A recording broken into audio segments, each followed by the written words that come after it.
मेरा नाम प्रियंका है। मैं एक बड़े से बंगले में नौकरी किया करती थी। वहाँ का मालिक मुझे सामान खरीदने के लिए बाजार भेजता था, तो वहाँ के दुकानदार सर झुकाकर खड़े हो जाते थे और फ्री में हमें बहुत सारा सामान दे देते थे और वो सामान बैग में बंद होता था। घर आकर मैं मालिक को वो सामान दे दिया करती थी। मालिक अपने कमरे में जाते और उस सामान को रख दिया करते थे। एक दिन मुझे गड़बड़ सी लगी तो मैंने वो बैग खोलकर देख लिया। बैग में जो कुछ भी था उसे देखते ही मेरे पैरों तले से जमीन निकल गई थी। मेरे माता पिता की बचपन में ही मौत हो गई थी। जब मैं 8 साल की थी तभी मैं अनाथ हो गई थी। हम जॉइंट फैमिली में रहते थे, जहाँ पर मेरे चाचा चाची और उनकी 2 बेटियां भी थीं। मैं अपने माता पिता की इकलौती बेटी थी। मेरे माता पिता की मौत एक एक्सीडेंट से हो गई थी। मेरे पिता 2 ही भाई थे और दोनों भाई अपने परिवारों के साथ एक ही घर में रहते थे। मेरे माता पिता इस दुनिया से चले गए तो मेरे चाचा ने मेरी परवरिश की जिम्मेदारी खुद उठा ली थी, लेकिन वो अपनी पत्नी से बहुत डरते थे। इस वजह से मेरी परवरिश सही से नहीं कर सके। चाची मुझे कुछ खाने तक को नहीं देती थी, मेरे साथ बहुत बुरा सलूक किया करती थी। मुझे अपनी किस्मत पर रोना आता था। मेरा कोई और भाई बहन भी नहीं था।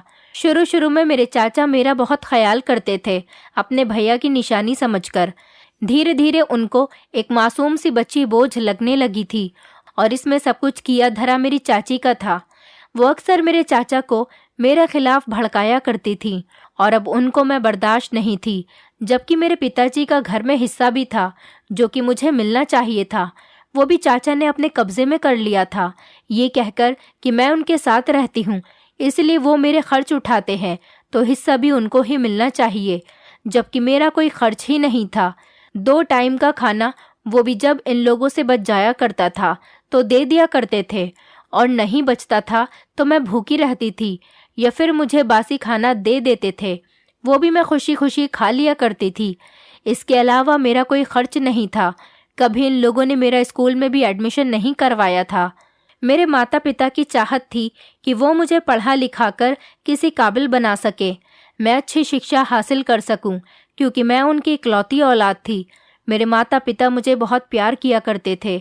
उनकी इकलौती औलाद होने की वजह से वो मेरी हर ख्वाहिश को पूरा करते थे, मेरे बारे में अच्छा सोचते थे। मगर उनके मरने के बाद तो मेरी जिंदगी से प्यार नाम का शब्द ही खत्म हो गया था। मगर चाचा चाची ने कभी मुझे अपनी बेटियों के बराबर नहीं समझा था, बल्कि उन्होंने तो मुझे अपने भैया की औलाद समझकर भी नहीं रखा था।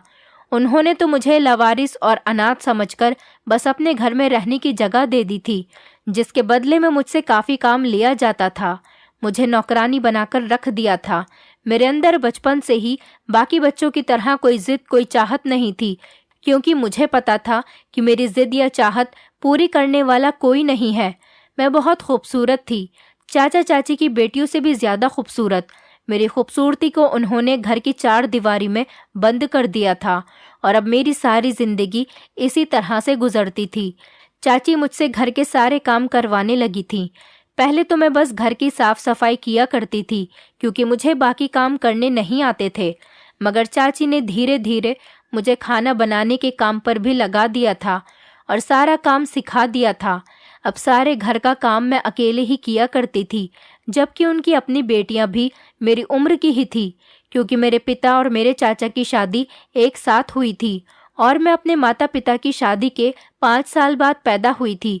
मेरे चाचा की एक बेटी मुझसे बड़ी थी और एक बेटी मुझसे 1 साल छोटी थी। चाची ने कभी अपनी बेटियों से काम नहीं करवाया था, क्योंकि वो दोनों स्कूल जाती थी और चाची का कहना था कि वो पढ़ाई करती है, इसलिए वो घर का कोई काम नहीं करेंगी। वो दोनों स्कूल से आकर आराम करती थी और शाम को ट्यूशन पढ़ने चली जाती थी। कभी कभी मैं किसी काम को मना कर देती थी तो मुझे खूब डांट पड़ती थी, और जिस दिन चाचा को ज्यादा ही गुस्सा होता तो वो मुझे थप्पड़ भी लगा दिया करते थे। मुझे अब आदत हो गई थी सब कुछ बर्दाश्त करने की। मुझे अपनी जिंदगी अच्छी नहीं लगती थी और किसी की मार पर भी कोई फर्क नहीं पड़ता था। मैं ढीठ इंसान बन गई थी। यहाँ पर मेरे साथ बहुत अत्याचार किया जाता था। मेरे चाचा चाची ने कभी ये नहीं सोचा कि वो मेरे साथ ऐसा क्यों करते हैं। मैं एक अनाथ बच्ची थी। मेरे माँ बाप के मरने के बाद मेरी जिंदगी के सारे हक उन लोगों ने मुझसे छीन लिए थे।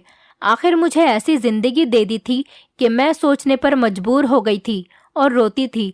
अपनी किस्मत पर रोती रहती थी कि मैं भी अपने माता पिता के साथ क्यों नहीं मर गई। अच्छा होता मैं भी उन लोगों के साथ मर जाती तो मुझे ये सब कुछ बर्दाश्त नहीं करना पड़ता। मेरा कोई और भी इस दुनिया में अपना नहीं था जो मैं उसके पास चली जाती, जो मुझे प्यार करता, मेरा ख्याल रखता। ऐसा कोई नहीं था। वो लोग मेरा खूब फायदा उठाते थे। मैं चुपचाप उनकी कड़वी बातें और अत्याचार को सहन करती थी। उन्होंने मेरी जिंदगी को मेरे लिए ही बोझ बना दिया था। बहुत कम लोग ऐसे होते हैं जो अनाथ बच्चों को उनका हक देते हैं। धीरे धीरे जिंदगी इसी तरह से गुजर रही थी और मेरी उम्र 22 साल हो गई थी। मैंने सारे घर का काम संभाल लिया था, वो भी बहुत अच्छे तरीके से। लेकिन चाची को फिर भी मुझसे कोई ना कोई शिकायत रहती थी, क्योंकि वो मेरी कमी पकड़ने का कोई मौका नहीं छोड़ती थी, जिसका मेरे पास कोई इलाज नहीं था। और अब तो मैंने भी उनकी बातों को इग्नोर करना सीख लिया था, क्योंकि मुझे पता था कि वो जानबूझकर ऐसा करती हैं। मैं अपनी हर गलती को सुधारने की कोशिश करती थी, लेकिन वो ज़बरदस्ती मेरे हर काम में गलती निकालती थी। मैंने सोच लिया था कि हर बार गलती मुझसे ही नहीं होती है। चाची का यही काम था कि वो सारा दिन घर में फ्री रहकर गली की आती जाती औरतों से मेरी बुराइयां करती थी। ये ऐसा करती हैं या वैसा करती हैं, मगर मुझे उनकी बातों का कोई फर्क नहीं पड़ता था। कोई कुछ भी कहे मेरे बारे में या फिर कुछ भी सोचे, मुझे इस बात से कोई मतलब नहीं था। अब लोग मुझे अच्छा या फिर लाचार जो जैसा समझे, बस ठीक ही है। हमारे घर में अक्सर पास वाले घर की विद्या चाची आया करती थी। वो औरत बहुत ही चालाक औरत थी। उसे गली के हर घर की खबर रहती थी और उसका यही काम होता था। चाची को भी उसकी यही बात बहुत पसंद थी, इसलिए हर दिन उसको घर बुलाकर बैठा लेती थी और सारी गली की औरतों की खबर लेती थी। आज किसके घर में क्या हुआ था। एक दिन जब विद्या चाची हमारे घर पर आई तो चाची ने मुझे उनके लिए कॉफ़ी बनाने को कहा। मैं खामोशी से कॉफ़ी बनाकर उन्हें देने चली गई थी और मुझे देखते ही वो चाची से मेरे बारे में पूछने लगी, जिस पर चाची को हमेशा मुझसे हर बार शिकायत ही रहती थी कि मैंने उनका सारा घर संभाल कर उनका जीना दुश्वार कर रखा है। घर का सारा काम करने पर भी वो मुझे कामचोर कहा करती थी। और आज भी वो विद्या चाची को यही सब बता रही थी कि इस लड़की को हमने यहाँ पर रहम खाकर रखा हुआ है, वरना तो कभी अपने घर में नहीं रहने देती, वगैरह वगैरह। उनकी बात पर आज विद्या चाची ने उन्हें नई बात बताई थी। उनका कहना था कि वो किसी बड़े घर के मालिक को जानती है। उन लोगों का बहुत बड़ा बंगला है। वहाँ पर उनकी छोटी बहन काम किया करती थी, लेकिन अब वो वहाँ का काम छोड़ रही है और उसकी जगह उन्हें कामवाली की ज़रूरत है। उन्होंने चाची से कहा कि तुम चाहो तो प्रियंका को वहाँ पर काम करने के लिए भेज सकती हो। इस तरह से तुम्हारी प्रियंका से जान भी छूट जाएगी और तुम्हें हर महीने पैसे भी मिला करेंगे। मेरी चाची थी तो हमेशा ही लालची। पैसों का नाम सुनकर वो फौरन ही तैयार हो गई थी और उनसे सारी इन्फॉर्मेशन भी पूछ ली थी, जिस पर विद्या चाची ने कहा था कि वो मुझे खुद वहाँ काम पर छोड़कर आएंगी। उन्होंने चाचा को बताया कि वो आदमी सैलरी भी अच्छी देता है और बस इतना कहना था कि चाची ने तो आज ही मुझे वहाँ भेजने के लिए तैयारी शुरू कर दी थी। मगर फिर सोचा कि एक बार वो अपने पति से इस बारे में बात कर ले और चाचा के घर आने का इंतज़ार करने लगी। जब चाचा काम से घर आए तो उन्होंने विद्या चाची से सुनी सारी बातें उनको एक एक करके बता दी। पहले तो चाचा ने इनकार कर दिया था और उनका कहना था वो मुझे किसी के घर पर काम करने के लिए नहीं भेज सकते। उनका कहना था कि घर में चाहे जितना मर्जी काम करवा लो, लेकिन मैं किसी के घर भेजने की परमिशन नहीं दे सकता। जवान लड़की को किसी के घर काम करने के लिए भेजना ठीक नहीं रहेगा।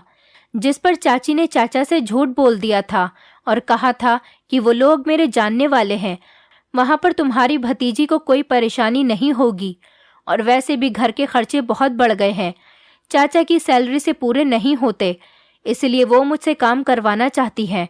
जिस घर में वो मुझे काम के लिए भेजना चाहती हैं वो लोग बहुत अमीर हैं और चाची उन्हें बहुत अच्छे तरीके से जानती है। वो उनके दूर के रिश्तेदार हैं, इसलिए वहाँ पर कोई टेंशन लेने वाली बात नहीं। चाची ने साफ साफ झूठ बोला था, बल्कि चाचा ने तो उन्हें कभी देखा तक नहीं था और वो उनके दूर के रिश्तेदार बन गए थे। बस लालच की वजह से उनको अपनी बात मनवानी थी और उन्होंने मनवाकर ही छोड़ी थी। चाची की ये बात सुनकर वो भी मुझे भेजने के लिए तैयार हो गए थे। वैसे वो हमेशा अपनी पत्नी के गुलाम बने रहते थे। चाची जैसा कहती थी वो वैसा ही किया करते थे। उन्होंने एक बार भी नहीं सोचा कि एक जवान लड़की को किसी दूसरे के यहाँ काम पर भेजना कितनी गलत बात है, वो भी ऐसे घर में जिसके बारे में आपने छानबीन भी न की हो। न जाने वो लोग कैसे होते, मगर यहाँ इस बात की परवाह किसी को भी नहीं थी। सब लोग यहाँ पर मतलबी थे और अब तो मैं भी इस घर में नहीं रहना चाहती थी। मैं भी इन सब से दूर जाना चाहती थी क्योंकि मैं बहुत तंग आ चुकी थी। इसलिए मैं काम पर जाने के लिए तैयार हो गई थी। वो लोग जैसे भी होंगे मगर मेरे चाचा चाची से तो अच्छे ही होंगे। कम से कम सारा काम टाइम पर करने के बाद भी मुझे बातें तो सुनने को नहीं मिलेंगी जो यहाँ पर मिलती रहती हैं। और मैंने सुना था कि वो लोग खाने को भी अच्छा देते हैं और वो मुझे पहनने के लिए कपड़े भी देते। यहाँ पर तो मेरे पास सिर्फ 2 जोड़े ही कपड़े थे, वो भी चाची ने मुझे अपनी बेटियों के दे दिए थे। कभी मैंने नए कपड़े नहीं पहने थे। मैंने यही सोचा कि वहाँ पर काम करके अच्छा खाना और पहनने को कपड़े तो मिलेंगे जो यहाँ कभी नहीं मिल सके थे। वैसे तो यहाँ पर खाना भी अच्छा नहीं बनता था और जब कभी भी बनता मुझे मिलने से पहले ही खत्म हो जाता था। हफ्ते में एक बार ही अच्छा खाना खाने को मिलता था। कभी हलवा पूरी खीर ऐसी चीजें तो मिलती ही नहीं थी। बस हमेशा दाल और सब्जी ही बनते रहते थे। आखिरी बार अच्छा खाना गली में हुई एक शादी पर ही खाया था और अब उस शादी को हुए भी लगभग 1 साल हो गया था। मैंने सुना था कि अमीर लोग तो रोज ही अच्छा खाना खाते हैं। उनके घर में तो रोज अच्छी अच्छी वैरायटी का खाना बनता है और उनका बचा हुआ खाना घर के नौकर ही खाया करते हैं। इस बात की मुझे सबसे ज्यादा खुशी हो रही थी। मैं बच्चों की तरह खुश हो रही थी क्योंकि ये बात सच थी कि 8 साल की उम्र से ही मुझे जिंदगी में सुकून नहीं मिला था। अच्छा खाने को नहीं मिला था, अच्छा पहनने को नहीं मिला था। इसलिए मैं इन छोटी छोटी बातों से ही खुश हो जाया करती थी। मुझे नहीं पता था कि कौन सी चीज़ किस लिए सही है और कौन सी गलत। मुझे क्या पता था कि किसी के घर का काम करना अच्छा होता है या नहीं, क्योंकि मैं घर के बाहर भी तब निकलती थी जब हम कहीं शादी में जाते थे। मैंने बाहर के माहौल को भी अच्छी तरह से नहीं देखा था। मुझे तो बस अपने खाने और रहने की ही फिक्र रहती थी और इन लोगों से दूर रहने की जिन्होंने कभी मुझे अपना समझा ही नहीं था। चाचा की परमिशन की ही देर थी। चाची ने अगले ही दिन विद्या चाची को हमारे घर पर बुला लिया था और मुझे भी तैयारी करने के लिए कह दिया था। चाची ने मुझे पहले ही समझा दिया था कि मुझे वहाँ पर काम किस तरह से करना है। जो काम मुझे वहाँ का मालिक कहेगा वो सब खामोशी से करते रहना, उनकी सारी बातें माननी है। उन्होंने बातों बातों में मुझे अच्छे से समझा दिया था कि अब मुझे वहीं पर रहना है, यहाँ मेरी कोई जगह नहीं। वैसे भी इस घर में मेरे लिए पहले से ही कोई जगह नहीं थी, मगर अब जो मुझ पर तरस खाकर रखा हुआ था वो भी नहीं रखा जाना था। मैंने सोचा था कि शायद जिस घर में काम करने जा रही हूँ वहीं जाकर मुझे कुछ करना पड़ेगा। जिंदगी में पहली बार मुझसे चाची ने थोड़ी नरमी से बात की थी, मगर उनके बिहेवियर में प्यार अभी भी कहीं नजर नहीं आ रहा था और अब मुझे उसकी कोई ज़रूरत ही नहीं थी। विद्या चाची को साथ लेकर हम घर से निकल आए थे। कुछ ही दूरी का रास्ता तय करने के बाद हम एक बड़े से बंगले के बाहर मौजूद थे। गेट पर चौकीदार बैठा हुआ था। उससे अंदर जाने की परमिशन लेकर हम लोग अंदर चले गए थे। वो बंगला बाहर से जितना खूबसूरत था उतना ही अंदर से भी खूबसूरत था। एक नौकरानी हमें बाहर मिली थी और हमें अंदर ले गई। उसने हमें बड़े से कमरे में बैठा दिया और फिर कुछ देर के बाद एक आदमी वहां पर आया था। वो देखने में बिल्कुल ऐसा था जैसे टीवी सीरियल्स में अमीर आदमियों को दिखाया जाता है। उसने आकर सब कुछ पूछा था और चाची को सैलरी के बारे में भी बता दिया था। उन्होंने कहा था कि क्या ये लड़की घर का सारा काम संभाल सकेगी। चाची ने जल्दी से सब कुछ बताना शुरू कर दिया कि ये सारे घर का काम जानती है, आप जो भी कहोगे ये कर लेगी। चाची की बातें सुनकर उसने एक नज़र मुझे देखा था और अपने घर काम पर मुझे रखने के लिए मान गया था और कहा था कि मैं यहीं उनके घर में ही रहा करूं। जिस पर चाची ने कहा कि ठीक है, वो भी तो यही चाहती थी और इस तरह मुझे काम मिल गया था। क्या काम था ये तो मुझे अभी तक पता ही नहीं चला था, बस काम मिल गया था और रहने की जगह मिल गई थी। मेरे लिए यही काफ़ी था और चाची के लिए भी इतना ही काफ़ी था कि उनको अब मेरे काम करने के पैसे मिले थे। उनको इस बात से कोई मतलब नहीं था कि मुझे कौन सा काम दिया जाएगा, उनको तो सिर्फ पैसों से मतलब था। वो मुझे वहीं छोड़कर खुद विद्या चाची के साथ वापस घर चली गई थी और मुझसे कहा था कि वो मेरा ज़रूरत का सामान यहाँ पर छोड़ जाएंगी, जिस पर मैंने हाँ में सिर हिला दिया था। उनके जाते ही घर के मालिक ने मुझे अपने पास बुलाया था और पूछा था कि मैं यहाँ पर रह लूँगी या नहीं, क्या मेरा दिल लग जाएगा अपने घर वालों के बिना, जिसके जवाब में मैंने बस हाँ कहा था और वो उठकर जाने लगा था। जाते जाते मालिक ने एक नौकरानी को बुलाया था और उससे कहा था कि वो मुझे अपने साथ रखा करे अभी कुछ दिनों के लिए, बाद में वो मुझे बताएंगे कि मुझे क्या काम करना है। जिस पर उस नौकरानी ने मुझे अपने साथ चलने के लिए कहा था और वो मुझे अपने साथ बाहर ले गई थी। इस बंगले के पीछे की साइड में छोटे छोटे कमरे बने हुए थे, वो सभी शायद घर के नौकरों के लिए थे। वो नौकरानी भी मुझे अपने साथ इन्हीं कमरों में से एक कमरे में लेकर चली गई थी और मुझे बैठने को कहा था। उसकी बात सुनकर मैं वहां पर पड़े बेड पर बैठ गई थी। शाम तो मुझे इसी कमरे में हो गई थी। रात को नौकरानी खाना लेकर आई थी और मुझे भी खाने को कहा था। हम दोनों ने एक साथ मिलकर खाना खाया था। वो मुझसे मेरे बारे में पूछने लगी थी और मैंने उनको अपने साथ होने वाली अब तक की एक एक बात बता दी थी, जिसे सुनकर वो खामोश हो गई थी। मतलब साफ था कि उसे सुनकर उस औरत को दुख हुआ था, मगर वो भी बेचारी क्या कर सकती थी। यहाँ तो अपनों ने मेरा साथ नहीं दिया था, मेरा सामान भी घर से आ गया था, वो भी इसी नौकरानी ने अपने साथ ही कमरे में सेट कर दिया था। वो मुझसे उम्र में बहुत बड़ी थी, वो शादीशुदा औरत थी और उसकी एक बेटी भी थी। यहाँ के सारे नौकर उन्हें मासी कहते थे, मैं भी उनको मासी ही कहने लगी थी। वो भी मेरे साथ अच्छे से बिहेव करती थी। रात के टाइम पर मालिक ने मुझे अपने पास बुलाया। मासी मुझे उनके पास ले गई थी। मुझे एक नज़र देखने के बाद मालिक ने मुझसे पूछा कि मैं कौन सा काम आसानी से कर सकती हूँ, जिस पर मैंने वही कहा जो मुझे कहने के लिए कहा गया था, मतलब कि मैं सारा ही काम कर सकती हूँ। मेरी बात सुनकर मालिक ने मेरे साथ आई मासी से कहा कि वो मुझे अपने साथ किचन में खाने के काम में लगाएं और अपने साथ इस घर के तरीके के हिसाब से काम करना सिखाएं। मासी तो बस मुझसे बर्तन धुलवा लिया करती थी और एक दो काम में ऊपर के भी कर लिया करती थी। वो मुझसे ज्यादा काम नहीं करवाती थी। मुझे यहाँ पर आए हुए 4 दिन हो गए थे और इन 4 दिनों में एक बार भी मुझे घर की याद नहीं आई थी, क्योंकि वहां से मैं यहाँ पर बेहतर रह रही थी। मासी मेरा काफी ख्याल किया करती थी और मैं खाना भी पेट भरकर खाती थी। अब तो दिल करता था सारी जिंदगी इधर ही गुजार लूं। मेरा यहाँ से वापस जाने को दिल ही नहीं करता था। मेरे किए हुए काम की जो भी सैलरी मिला करती थी वो चाची के पास ही जाती थी, मगर मुझे पैसों की कोई ज़रूरत नहीं थी।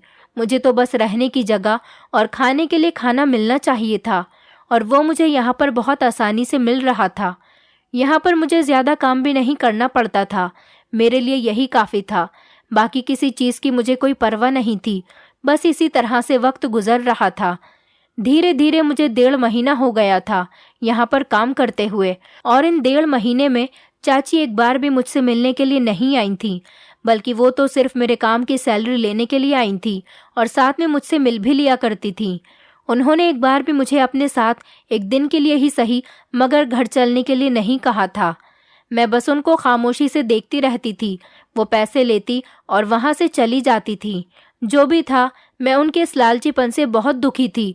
आज मालिक ने मुझे अपने कमरे में अपने पास बुलाया था। मालिक के 2 जवान बेटे भी थे। एक लड़का तो ऑस्ट्रेलिया में पढ़ता था, जबकि बड़ा बेटा उनका यहीं रहकर बिजनेस संभाल रहा था। मालिक की पत्नी नहीं थी, उनकी मौत हो चुकी थी और उनके पास कोई बेटी भी नहीं थी। मासी को भी यहाँ पर काम करते हुए बहुत टाइम हो गया था। वो मालिक की पत्नी के सामने से यहाँ पर काम कर रही थी और मालिक अपने और अपने बच्चों के काम को मासी से ही कहा करते थे।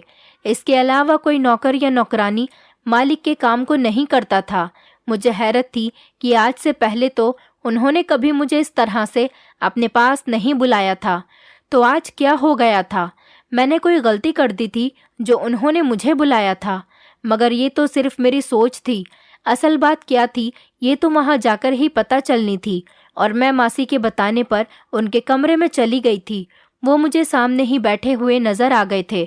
मैं वहां पर जाकर खामोशी से खड़ी हो गई थी। मुझे देखकर पहले उन्होंने मेरा नाम पूछा और फिर मुझसे कहा कि वो मुझे अपने एक पर्सनल काम के लिए रख रहे हैं। मुझे उनको बस उनकी ज़रूरत का कुछ सामान बाजार से खरीद कर लाकर उनको देना है और कुछ नहीं। मुझे ये काम बहुत आसान लगा था, और अगर आसान नहीं भी लगता तो करना तो था ही मुझे, क्योंकि मुझे इसी काम के लिए यहाँ पर रखा गया था।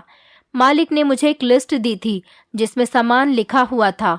उन्होंने लिस्ट उठाकर मुझे दी थी और कहा था कि ये सारा सामान ले आओ और लाकर सीधा मेरे कमरे में आना।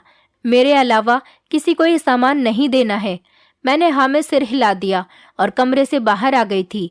ये लिस्ट मेरे हाथ में थी। मुझे नहीं पता था कि उस पर क्या लिखा हुआ था, क्योंकि मैं तो अनपढ़ थी। मैं तो कभी स्कूल तक नहीं गई थी। पढ़ना लिखना तो मुझे दूर दूर तक नहीं आता था। आज पहली बार मुझसे मालिक ने काम के लिए कहा था। उन्होंने मेरे साथ एक पुरानी नौकरानी को भी भेजा था और कहा था कि वो नौकरानी मुझे सारा काम समझा देगी, क्योंकि वो नौकरानी शायद काम छोड़कर जा रही थी, इसीलिए अब ये काम मुझे करना था। और इस नौकरानी का पहले यही काम होता था कि वो मालिक को उनकी ज़रूरत का सामान लाकर देती थी। वो मुझे अपने साथ बाजार लेकर आ गई थी और वो लिस्ट वहाँ मौजूद एक आदमी को दे दी थी। इसके बाद जो हुआ था उसने मुझे बड़ा हैरान कर दिया था। हमारे वहाँ पर पहुँचते ही जितनी भी दुकानें मार्केट में थी, सारे दुकानदार खड़े हो गए थे और उन्होंने अपना सर झुका लिया था और बहुत सारा सामान बड़े बड़े बैग में डालकर पैक कर दिया था और हम लोगों को पकड़ा दिया था। हम वो सामान लेकर घर वापस आ गए थे और इस नौकरानी के कहने के मुताबिक वो सारा सामान मैं मालिक के कमरे में उनको दे आई थी। बस मेरा इतना ही काम था और इसके बाद सारा दिन मुझे कोई और काम नहीं था। ये काम मुझे बहुत आसान लगा था और अब मालिक के कहने के मुताबिक कल से रोज़ मुझे यही काम करना था। मैं तो खुशी खुशी ये काम करने के लिए राज़ी हो गई थी। भला ये भी कोई काम था? ये तो बस एक मामूली सा काम था कि मुझे मार्केट से जाकर एक चक्कर ही तो लगाना था और इसी बहाने मैंने बाहर की दुनिया भी देख ली थी। इसमें कौन सी बड़ी बात थी। अब हर रोज़ मैं पहले मालिक के कमरे में जाया करती थी। वहाँ से वो जो मुझे एक लिस्ट दिया करते थे और फिर मैं वो लेकर मार्केट जाया करती थी। वहाँ जाते ही मुझे देखकर सारे दुकानदार खड़े हो जाते हैं और अपना सर झुका लिया करते थे और सामान पैक करके बड़े से बैग में डाल देते थे और मुझे पकड़ा देते थे और मैं लाकर सीधा मालिक के कमरे में उनको दे आती थी। इसके बाद मेरा कोई काम नहीं होता था, मगर मैं फिर भी मासी के साथ खाना बनाने में उनकी मदद कर दिया करती थी। वो मुझे बहुत मना करती थी, कहती थी तुमने अपना काम कर दिया है, ये मेरे हिस्से का काम है। मगर मैं हर बार उनके साथ मदद कर ही दिया करती थी। वो भी तो मुझे बहुत प्यार किया करती थी। उन्होंने मेरे लिए बहुत कुछ किया था। अगर मैं उनके साथ थोड़ा सा काम करवा दूंगी तो क्या हो जाएगा। और वैसे भी मैं सारा दिन फ्री बैठे बैठे बोर हो जाती थी, इसीलिए मैं उनकी मदद कर देती थी, जिससे वो भी बहुत खुश हो जाया करती थी। सब कुछ बहुत अच्छा चल रहा था। मैं रोज़ अपना काम अच्छे से करती थी और वो सारा सामान मार्केट से लाकर मालिक को दे दिया करती थी। मैंने कभी ये बात नहीं सोची थी कि आखिर इस बैग में क्या होता था और ना ही कभी मुझे ये जानने में इंटरेस्ट हुआ था। मगर एक दिन जैसे ही सारा सामान मैं मालिक के कमरे में उनको देकर मासी के पास आई थी, तो आते ही मासी ने मुझसे पूछ लिया था कि बैग में क्या सामान होता है जो तुम रोज़ लेकर आती हो। उनके सवाल पर मैंने कहा कि मुझे नहीं मालूम उस बैग में क्या होता है। मासी ने मुझे बताया कि इससे पहले जो नौकरानी यहाँ पर काम किया करती थी, मैंने उससे भी पूछा था, लेकिन उसने भी कभी मुझे इस बारे में कुछ नहीं बताया था। मैंने कहा मुझे नहीं पता, वो लोग तो बस मुझे बैग पैक करके दे देते हैं और मैं लाकर वो बैग मालिक को दे देती हूँ। जिस पर मासी ने कहा था कि तुम्हें नहीं लगता प्रियंका कि आखिर उस बैग में होता क्या है। सोचने वाली बात है ना, आज तक हमें पता ही नहीं चला कि उस बैग में क्या सामान होता है और मालिक क्या मंगवाते हैं मार्केट से। और मैंने मासी को ये भी बता दिया था कि वो सारे दुकानदार फ्री में ही ये सामान दे देते हैं, जिस पर मासी को और भी ज्यादा हैरत हुई थी और उन्होंने फिर कुछ ऐसा कहा था। मगर उसके बाद वो अपने काम में लग गई थी, लेकिन मेरा दिमाग वही उनकी कही हुई बातों पर टिका हुआ था।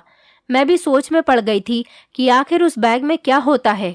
ये बात पहले कभी मेरे दिमाग में नहीं आई थी, मगर मासी के कहने के बाद से ही मुझे ये जानने में इंटरेस्ट होने लगा था कि आखिर मालिक क्या सामान मंगवाते हैं। मगर इस बात का पता कैसे चल सकता था? ना तो मालिक से मैं इस बारे में पूछ सकती थी और ना ही वो दुकानदार मुझे कुछ बताते, तो कैसे पता चलता। सोच सोच कर मेरा दिमाग खराब हो रहा था कि आखिर बैग में क्या होता है। इस बार मेरे दिमाग में आइडिया आया कि क्यों ना मैं छुपकर बैग को खोलकर देख लूं कि आखिर इनमें क्या होता है, और अगले दिन मैंने ऐसा ही किया था। जैसे ही मैंने मार्केट से सामान खरीदा, मैं घर आ रही थी और मुझे पता था कि घर जाकर मैं इसको खोलकर नहीं देख सकती, क्योंकि वहां पर बहुत सारे लोग मौजूद होते थे। इसलिए मैंने रास्ते में ही बैग को खोलकर देखना चाहा। जैसे ही मैंने बैग को खोला, मेरे पैरों तले से जमीन निकल गई थी। सामान में जो दुकानदार ने डाला था, वो देखकर किसी के भी होश उड़ सकते थे। सामान में बहुत सारे नोटों की गड्डियां रखी हुई थी। मैंने फौरन ही बैग को अच्छे से बंद कर दिया और घर लेकर चली गई थी। घर आते ही मैंने सामान मालिक को दे दिया था और खुद अपने कमरे में आ गई थी। मुझे बहुत डर लग रहा था कि अगर मालिक को ये बात किसी तरह पता चल गई कि मैंने वो बैग खोलकर देखा था, तो ना जाने मेरे साथ क्या होगा। मुझे खुद पर बहुत गुस्सा आ रहा था कि मुझे ये सब करना ही नहीं चाहिए था। भला क्या ज़रूरत थी मुझे बैग खोलकर देखने की? उसमें जो भी था, मुझे इससे क्या मतलब? मुझे चुपचाप अपना काम करते रहना चाहिए था। अगर मालिक को किसी भी तरह से शक हुआ तो ना जाने वो मुझे क्या सज़ा देंगे। मैं बहुत परेशान हो रही थी। सुबह से दोपहर हो गई थी, मगर मुझे अभी तक किसी ने घर के अंदर नहीं बुलाया था। मुझे लगा चलो अच्छा है, अभी तक किसी को इस बारे में पता नहीं चला। मैंने सोच लिया था कि मैं आज के बाद कभी भी मालिक के सामान से कोई मतलब नहीं रखूंगी। बस सीधा लाकर उनका सामान उनको दे दिया करूंगी। वो क्या करते हैं क्या नहीं, मुझे इससे कोई मतलब नहीं होना चाहिए। पूरा दिन गुजर गया था और अब मुझे तसल्ली हो गई थी कि मालिक को अभी तक पता नहीं चला था कि मैंने वो सामान खोलकर देख लिया था। चलो मेरी जान बच गई थी। अब मैंने सोच लिया था आज के बाद मैं ऐसा कुछ नहीं करूंगी। अपनी पूरी ईमानदारी के साथ काम करूंगी। अगले दिन रोज के मुताबिक मैं नाश्ता करके मालिक के कमरे में लिस्ट लेने के लिए चली गई थी। मुझे देखकर उन्होंने वो लिस्ट मुझे दे दी और जैसे ही मैं वापस पलटी, तभी अचानक उन्होंने मुझे आवाज लगाई, रुको, जिसे सुनकर मैं रुक गई थी। मैं समझ गई थी कि मालिक को मुझ पर शक हो गया है। मालिक ने मुझे पीछे मुड़ने का कहा। मुझे बहुत डर लग रहा था। मैं खामोशी से उनकी तरफ पलटी और अपना सर झुका लिया। उन्होंने मुझसे पूछा कि क्या तुमने कल मेरा सामान खोल कर देखा था? मुझे हैरानी हो रही थी कि उनको इस बारे में कैसे पता चला था। मैंने उनके सामान से कुछ भी नहीं चुराया था, बल्कि सब वैसा ही था। वो मेरे जवाब का इंतजार कर रहे थे। मैंने झूठ बोलने की कोशिश की, मगर मेरी माँ ने मुझे बचपन में सिखाया था कि जिंदगी में कभी भी खुद को बचाने के लिए झूठ का सहारा नहीं लेना चाहिए। अगर कोई गलती हो जाए तब सच बोलकर उसे एक्सेप्ट कर लेना चाहिए। और उनकी बात सोचकर मैंने झूठ बोलने का इरादा बदल दिया था और सच बता दिया था कि मैंने उनका सामान सिर्फ खोला था, जिस पर मालिक ने मुझे हैरत से देखा था। उसके बाद वो मेरे ठीक सामने आकर खड़े हो गए थे। उन्होंने कहा, तुम झूठ भी तो कह सकती थी। तुम चाहती तो झूठ बोलकर अपनी जान भी बचा लेती, मगर तुमने सच बोल दिया। ये भी नहीं सोचा कि इसके बदले तुम्हें सजा भी मिल सकती है।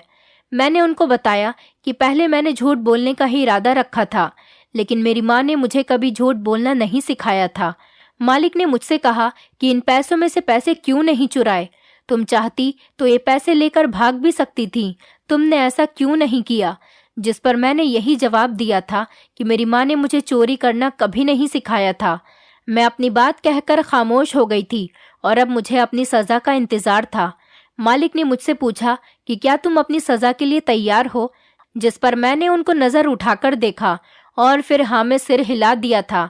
मालिक ने मुझे बताया कि उन्होंने ये सब कुछ मुझे आजमाने के लिए किया था।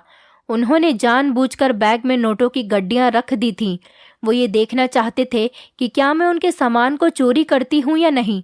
उन्हें मुझे देखकर ही शक हो गया था कि मैं उनके सामान को देखना चाहती हूँ। उसके बाद उन्होंने मुझे बताया कि जो लोग बाजार में सामान बेचते हैं वो बहुत गरीब और मजबूर लोग हैं। मालिक एक बार खुद मार्केट गए थे, जब उनकी नज़र उन लोगों पर पड़ी थी। एक गरीब आदमी अपना महंगा सामान सस्ते दाम में बेच रहा था, क्योंकि उसे अपने बेटे का इलाज करवाना था और उसे पैसों की बहुत ज़रूरत थी। इसलिए वो अपना सामान सस्ते दाम में बेच रहा था। एक आदमी को देखा तो वो भी अपनी बेटी की शादी के लिए सामान बेच रहा था। मालिक ने बताया कि उनको उसी दिन एहसास हुआ था कि इस दुनिया में कितने लोग ऐसे हैं जिन्हें पैसों की बहुत ज़रूरत है, और हम जैसे लोग ऐसे लोगों को इग्नोर करके आगे बढ़ जाते हैं और कभी उन पर ध्यान नहीं देते। इसीलिए मालिक ने उन लोगों की मदद करने का सोचा था। वो यहाँ से अपनी नौकरानी को भेज दिया करते थे और सामान मंगवा लिया करते थे और उसके बदले उन्हें डबल पैसे दे दिया करते थे, जिससे उनकी मदद हो जाती थी। और यही वजह थी कि वो दुकानदार मालिक की बहुत इज्जत करने लगे थे। जब भी कोई लिस्ट लेकर मालिक का सामान लेने जाता, वो अपना सर झुका लिया करते थे और सामान पैक करके दे देते थे। मालिक ने मुझे वो सामान दिखाया था। वो सामान उनकी कोई ज़रूरत का नहीं था। वो ये सामान भी अपने घर के नौकरों में बांट दिया करते थे। उनमें कुछ खिलौने और कपड़े थे, जिसे लेकर यहाँ के नौकर चले जाते थे और अपने बच्चों को दे दिया करते थे, जिससे नौकर भी खुश हो जाते थे। मेरे मालिक इतना अच्छा काम करते थे, मुझे ये जानकर बहुत खुशी हुई थी। वो अपने इस काम के बारे में किसी को बताना नहीं चाहते थे। मेरी अच्छाई और ईमानदारी देखकर वो बहुत खुश हुए थे और उन्होंने मुझे अपने घर में अपनी बहू बनाने का फैसला कर लिया था। उन्होंने मुझे बताया कि जिस दिन से तुम यहाँ पर आई हो, मेरे बेटे ने तुम्हें देख लिया था। तुम्हारी खूबसूरती और मासूमियत देखकर वो मुझसे हर बार तुम्हारे बारे में पूछता रहता है। इसीलिए मैं तुम्हें आजमा रहा था कि तुम हमारे घर की बहू बनने के लायक हो या नहीं। लेकिन तुम एक बहुत शरीफ लड़की हो, तुम्हें पैसों से मतलब नहीं था और यही वजह है तुम्हारी ईमानदारी की। मालिक का बेटा मुझे पसंद करता था। मालिक ने मुझसे पूछा था, क्या तुम मेरे बेटे से शादी कर सकती हो? मैंने हाँ कर दी थी। वैसे भी किसी ने पहली बार मुझे पसंद किया था और मुझे प्यार किया था। कुछ दिनों बाद मेरी शादी मालिक के बेटे के साथ हो गई थी और मैं उनके साथ बहुत खुश थी। वो मेरा बहुत ख्याल रखा करते थे। महीना पूरा होने पर जब चाची मेरे घर पर आई तो मेरे कपड़े और मेरे जेवर देखकर वो मेरे करीब आकर मुझसे बातें करने लगी। वो मुझे समझने की कोशिश कर रही थी कि आखिर मेरे हालात कैसे बदल गए थे। मालिक को मेरी ईमानदारी और सच्चाई बहुत पसंद आई थी और उनके बेटे को मैं पसंद थी। इसलिए उन्होंने मुझे अपने घर की बहू बना लिया था। बल्कि वो मुझे बहू नहीं, अपनी बेटी की तरह प्यार किया करते थे। ये सारी बात मेरी चाची को मासी ने बता दी थी। ये सब सुनकर चाची मेरे कमरे में आई थी। चाची मुझसे मीठी मीठी बातें कर रही थी और कह रही थी कि घर चलो, तुम्हारी बहनें तुम्हें बहुत याद कर रही हैं। मैंने चाची से कह दिया था, आज के बाद मैं आपके घर कभी नहीं आऊंगी। मैं इस घर की बहू बन गई हूँ और मुझे अब आपके घर से कोई मतलब नहीं। मेरे पति ने भी चाची से कह दिया था कि आपका मेरी पत्नी के साथ अब रिश्ता खत्म हो गया है और थोड़े पैसे मेरे पति ने चाची को दे दिए थे और कहा था कि अब ये हमारे घर की नौकरानी नहीं बल्कि मालकिन है। आपकी ज़रूरत के हिसाब से आपको पैसे दिए जा रहे हैं। आज के बाद आपको हमारे घर में आने की कोई ज़रूरत नहीं। चाची को अपने किए पर बहुत पछतावा हो रहा था, जबकि मेरी ज़िंदगी बहुत अच्छी और सुकून वाली हो गई थी। दोस्तों, उम्मीद करती हूँ आपको हमारी कहानी पसंद आई होगी। कहानी पसंद आई है तो वीडियो को लाइक करें, चैनल पर नए हैं तो चैनल को सब्सक्राइब करें और हाँ, नोटिफिकेशन बेल को ज़रूर दबाएं ताकि अगली अपडेट सबसे पहले आपको मिले।